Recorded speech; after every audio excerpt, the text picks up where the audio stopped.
Lord, हम परमेश्वर का धन्यवाद करते हैं कि उसने हमको एक अवसर और दिया है जबकि हम उसके वचन पर अध्ययन कर सकते हैं। हम परमेश्वर के वचन में जाएं उसके पहले आइए पवित्र आत्मा की मांग करें कि हम उसके पवित्र वचन को पवित्र आत्मा की सहायता से समझें, बोलें और उस पर चलें। प्रभु जी, हम आपके चरणों पर आते हैं। ये वचन जो कि आपकी आत्मा की प्रेरणा के द्वारा लिखा गया है, हमको समझाइए ताकि हम इसको समझकर इसके अनुसार आचरण कर सकें। जितने प्रिय लोग इसे सुनते हैं उनको भी आशीष दीजिए।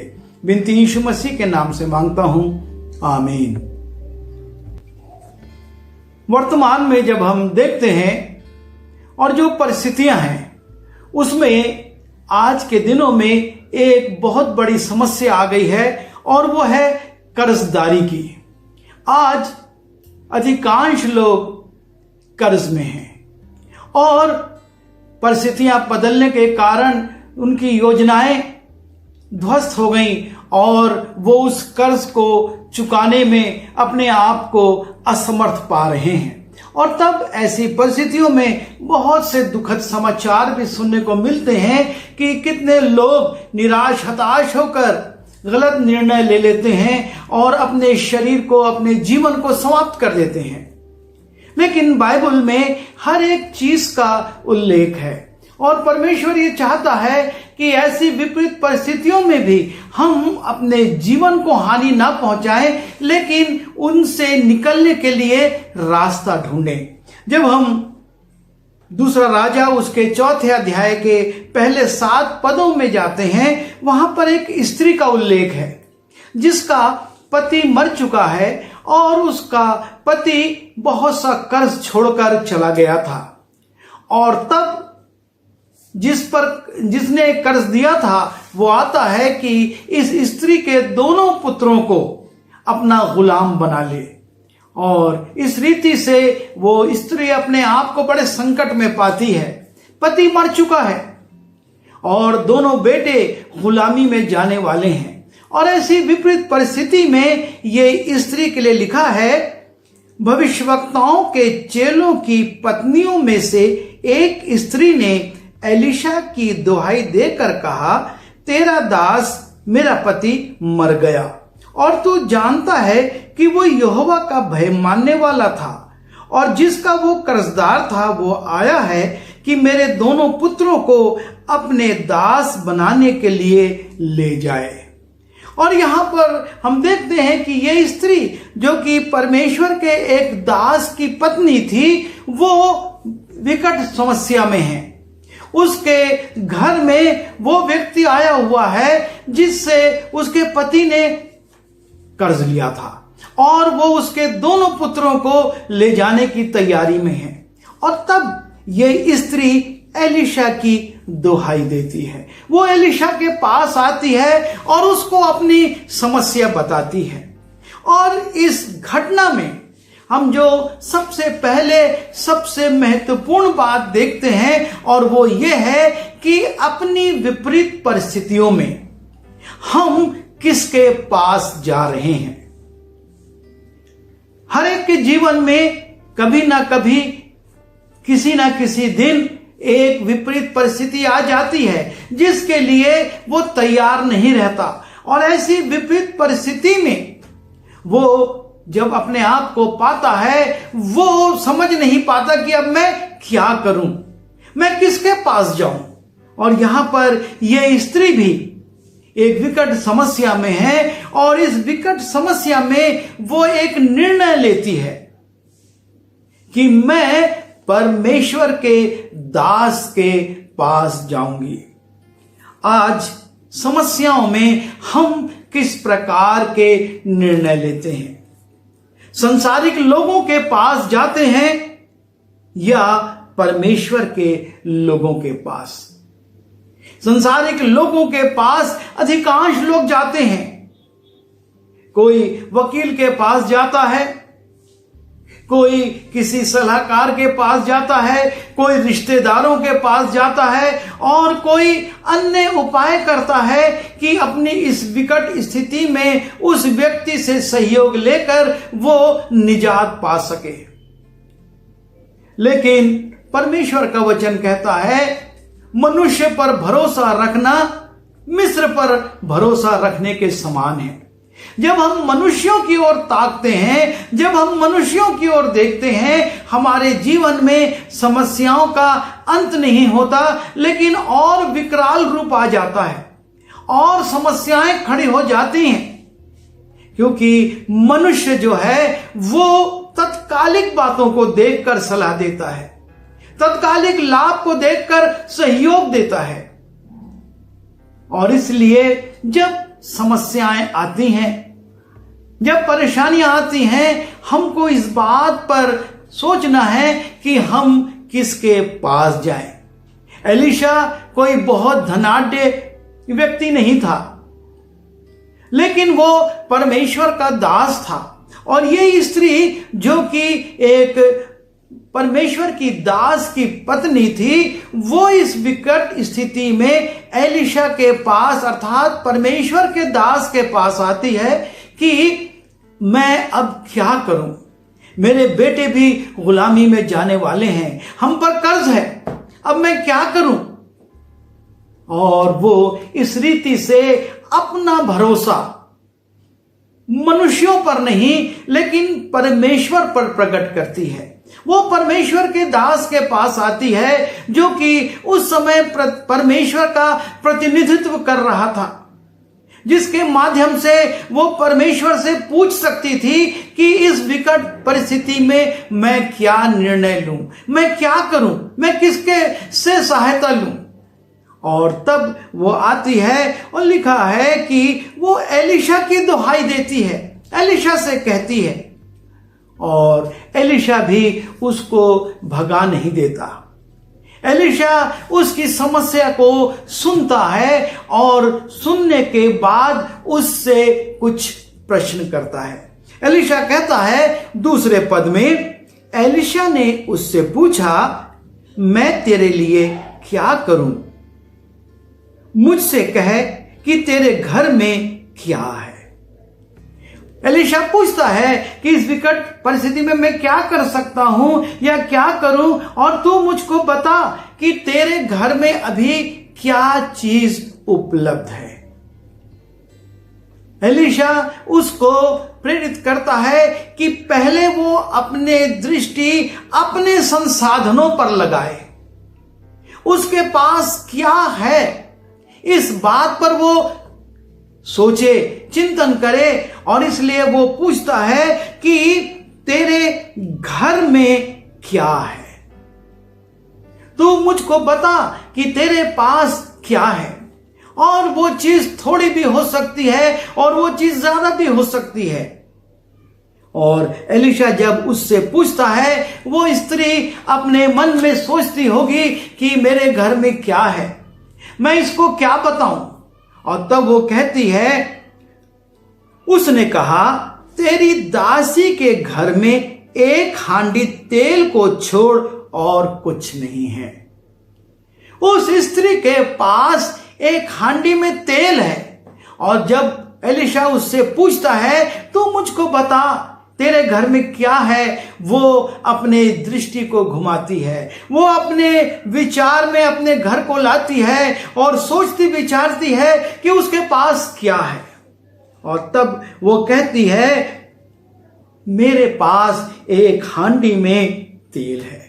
कई बार ऐसा होता है, जब समस्याएं आती हैं, हम हमारे पास जो है उसको नजरअंदाज कर देते हैं। हम नहीं सोचते कि ये हमारे लिए उपयोगी हो सकता है, हमारी समस्या में हमारी समस्या का समाधान बन सकता है।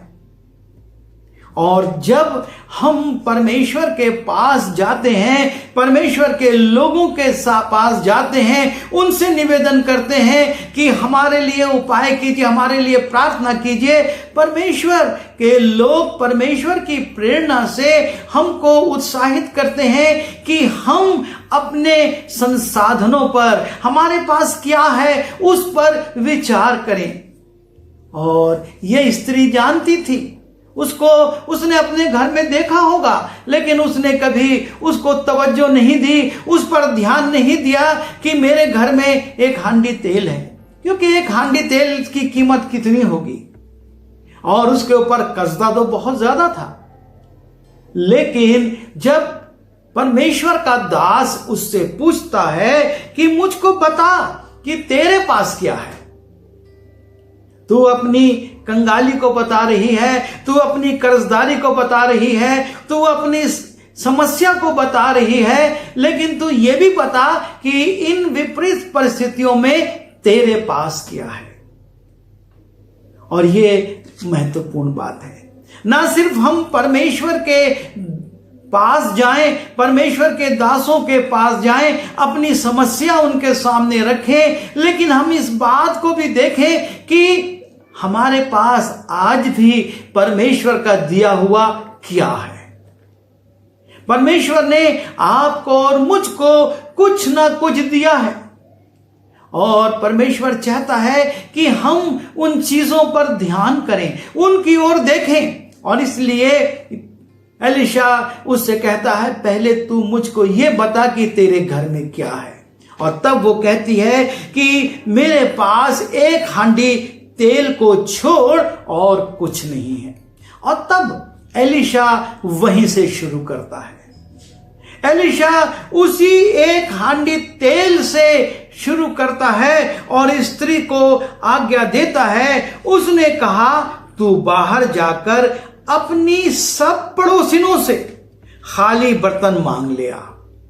किसी एक पड़ोसिन से नहीं, लेकिन अपनी सब पड़ोसिनों से, अर्थात बहुतायत के साथ हर एक पड़ोसिन से तू खाली बर्तन मांग ले और थोड़े बर्तन ना लाना, थोड़े से बर्तन तू मत रखना, लेकिन बहुतायत से बड़े बड़े बर्तनों को तू मांग लेना। उसके बाद तुझको क्या करना है, जब ये बर्तन तेरे पास जमा हो जाए तो इस क्रिया को जब कर ले तो दूसरा स्टेप यह है कि फिर तू अपने बेटों समेत घर में जा और द्वार बंद करके सब बर्तनों में तेल उंडेल देना। दूसरी बात, परिवार के साथ तू अपने बेटों के साथ घर में जाना, द्वार बंद करना। अर्थात अब उस द्वार से कोई बाह्य वस्तु नहीं आएगी, लेकिन तेरा परमेश्वर जो गुप्त में है, गुप्त में देखता है और गुप्त में कार्य कर देता है, वो अपने कार्य को करेगा और उस कार्य के गवाह तेरे बच्चे होंगे, तेरे बेटे होंगे। वो देखेंगे कि किस प्रकार परमेश्वर काम करता है। ये भी एक जरूरी बात है कि परमेश्वर के दास की आज्ञा को माने, जैसा उसने कहा। वो स्त्री सोच सकती थी, अरे मैं इन हांडियों को मांग कर क्या करूंगी, सब हंसेंगे, कहेंगे कि तू तो तेरे घर में तो कुछ नहीं है और तू हमसे बर्तन मांग रही है, क्या ऐसा पकाएगी, क्या ऐसा रखेगी कि इन बर्तनों की जरूरत है। पर परमेश्वर के दास ने कहा कि तू जा मांग और उसके बाद उन हांडियों को रख ले अंदर, घर का द्वार बंद कर, तेरे बेटे वहीं पर रहें, वो देखें और उसके बाद उन बर्तनों में तेल को उंडेलना। अर्थात गुप्त में तू इस कार्य को करना, परमेश्वर की आशीष को तू देखना कि कैसे परमेश्वर तेरे काम पर, तेरे निराशा पर, तेरी कमी पर अपनी आशीष को उंडेलता है। और ये स्त्री के लिए लिखा है कि वो स्त्री इस बात को सुनती है। परमेश्वर का दास कहता है, तू अपने बेटों के साथ अपने घर में जा, द्वार बंद करके उन सब बर्तनों में तेल उंडेल देना और जो भर जाए उन्हें अलग रखना। अर्थात परमेश्वर की भरपूरी को अलग करते जाना है। परमेश्वर आपको और मुझको जो भरपूरी दे रहा है उसको हमको खाली बर्तनों के साथ नहीं रखना है।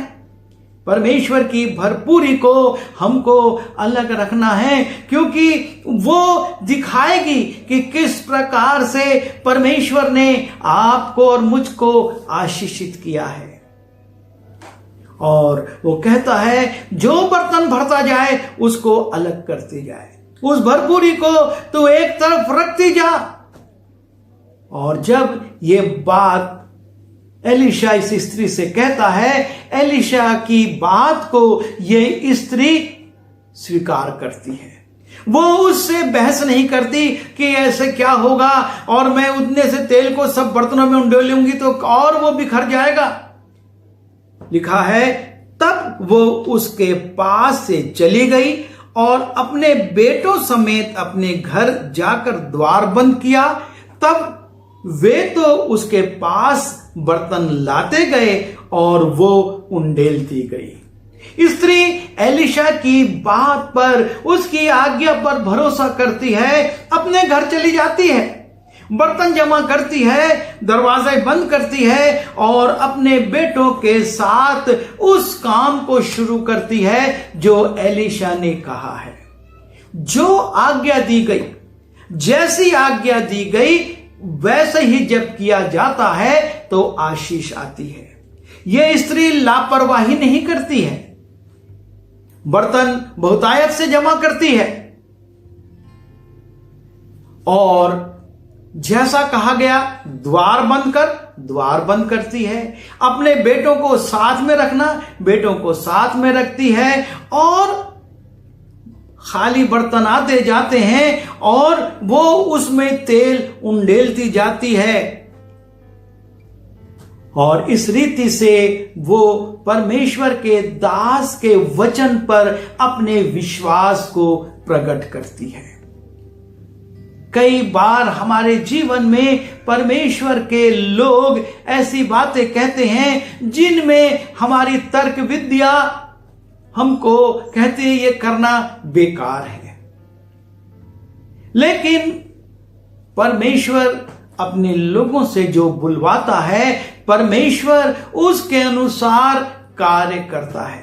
यदि हम वैसा ही करें, यदि हम उसमें लापरवाही बरतेंगे, यदि हम उसमें अपने तरीकों को मिला देंगे तो हो सकता है कि हमारे काम असफल हो जाएं, क्योंकि परमेश्वर जो कहता है उसके अनुसार करता है। और यह स्त्री वही काम करती है कि वो बर्तन जमा करती है, द्वार बंद करती है और अपने बेटों से कहती है अब तुम मेरे पास पात्रों को लाओ, और वो उंडेलती जाती है और बच्चे उसको अलग रखते चले जाते हैं। और इस प्रकार से एक बर्तन, दो बर्तन, तीन बर्तन, चार बर्तन, लगातार बर्तन तेल से भरते जा रहे हैं, भरते जा रहे हैं, बच्चे रखते जा रहे हैं। और तब वो स्त्री कहती है और बर्तन लाओ और मेरे पास बर्तन लेकर आओ। जब बर्तन भर गए तब उसने अपने बेटे से कहा मेरे पास एक और भी ले आ। उसने उससे कहा और बर्तन तो नहीं रहा। बेटा कहता है सारे बर्तन जो हमने जमा किए थे, जो हमने पड़ोस से मांगे थे, वो सब भर गए हैं, अब एक भी बर्तन नहीं रहा। और जब बेटा ऐसा कहता है कि अब बर्तन नहीं रहा, तब लिखा है तब तेल थम गया। जब भरपूरी आ गई और इस बात की साक्षी दे दी गई कि अब हमारे पास इसको रखने के लिए और नहीं है, परमेश्वर उस तेल को बहने से रोक देता है। और इस प्रकार से वो प्रकट करता है कि सारी चीजें परमेश्वर के नियंत्रण में हैं। तेल का उंडेला जाना और तेल का थम जाना, दोनों बात परमेश्वर की अधीनता में है। परमेश्वर ने जैसे ही ये गवाही सुनी कि सारे बर्तन भर गए हैं, अब हमारे पास कोई बर्तन नहीं है, परमेश्वर ने उस तेल को थाम दिया। उस कमरे में, उस घर में और कोई चौथा नहीं था। ये स्त्री थी और उसके 2 बेटे थे। और तेल का थम जाना इस बात को प्रकट कर रहा है कि परमेश्वर के दूतों की उपस्थिति, परमेश्वर की उपस्थिति वहां थी। और जैसे ही यह साक्षी दी गई, परमेश्वर ने उस तेल को थाम दिया। वो तेल जमीन पर बहने नहीं पाया। वो स्त्री घबराई नहीं कि अब मैं कैसे करूं। लेकिन जैसे ही इस बात की उद्घोषणा हुई कि सारे बर्तन भर गए हैं, वो तेल अब बहना बंद हो गया। उस उंडेला जाना वो उंडेल रही है, लेकिन तेल की धार रुक चुकी है, क्योंकि परमेश्वर ने उसको थाम दिया। और तब जो महत्वपूर्ण बात है कि 7वें पद की पहली लाइन में, तब उसने जाकर परमेश्वर के भक्त को ये बता दिया। तब जब ये तेल बहना थम गया, सारे बर्तन भर गए, ये स्त्री अब अपनी बुद्धि नहीं लगाती है, लेकिन वो पुनः परमेश्वर के भक्त के पास जाती है। और ये जरूरी बातें हैं। जब हम आशीष पा जाते हैं, हम अपने तरीके में चले जाते हैं। प्रभु यीशु मसीह ने उन 10 कोढ़ियों को चंगा किया था। जब उन्होंने निवेदन किया, हम पर दया कर, उसने कहा जाओ और याजकों को दिखाओ। वो कोढ़ी थे, उनके हाथ पांव गले हुए थे, पर परमेश्वर के पुत्र यीशु मसीह ने कहा जाओ याजकों को दिखाओ और जो आवश्यक है वो भेंट चढ़ाओ। और वो चले जाते हैं। रास्ते में वो देखते हैं उनकी गली उंगलियां ठीक हो चुकी हैं, उनके कोढ़ के दाग समाप्त हो चुके हैं, उनकी हड्डियों में जो टेढ़ापन आ गया था वो समाप्त हो गया है। अब वो अच्छी तौर से चल सकते हैं। उनकी नाक जो कि दब गई थी वो फिर सामान्य हो गई है। और तब उनमें से एक आता है, प्रभु यीशु परमेश्वर की महिमा करते हुए, उसका धन्यवाद करते हुए, और यीशु मसीह के पैरों पर गिर जाता है, उसकी बड़ाई करता है, उसको धन्यवाद देता है। यीशु मसीह पूछते हैं क्या 10 चंगे नहीं हुए? फिर वो 9 कहां हैं? वो चले गए अपने तरीके से उन विधियों को पूरा करने के लिए। ये स्त्री भी अपना दिमाग नहीं लगाती, पर उस एक कोढ़ी के समान फिर से लौट कर जाती है परमेश्वर के भक्त के पास और बताती है कि तूने कहा था और मैंने किया, और मेरे घर में तेल ही तेल है, मेरे घर में बहुतायत से तेल है। मैंने तुझसे कहा था कि 1 हांडी तेल है, लेकिन अब वहां पर दर्जनों हांडियां तेल से भरी हुई रखी हैं। और लिखा है तब उसने जाकर परमेश्वर के भक्त को ये बता दिया, अपनी आशीष का बखान किया, उसको धन्यवाद दिया, उसके पास गई कि अब मेरे पास भरपूरी है। थोड़ी देर पहले मैं तेरे पास आई थी, मेरे पास कुछ नहीं था। तूने जब पूछा तो मुझको याद आया कि 1 हांडी तेल है, लेकिन अब मेरे पास भरपूरी से तेल है। और लिखा है और तब परमेश्वर का दास उससे कहता है जा तेल बेचकर ऋण भर दे। जो तेरे ऋण की समस्या थी, तू इस तेल को अब बाजार में बेच दे और जो पैसा मिले उससे अपने ऋण को भर, ताकि वो देनदार तेरे बच्चों को ना ले जा सके। उसका ऋण भर जाएगा, वो खामोशी से चला जाएगा। और इसलिए तू जा इस तेल को बेच और ऋण भर दे। और जैसा कि हम जानते हैं हमारा परमेश्वर भरपूरी से देने वाला परमेश्वर है। उसने 5 रोटी और 2 मछली से सिर्फ 5000 लोगों को तृप्त ही नहीं किया, लेकिन 12 टोकरे भी रोटी के टुकड़ों के बच गए।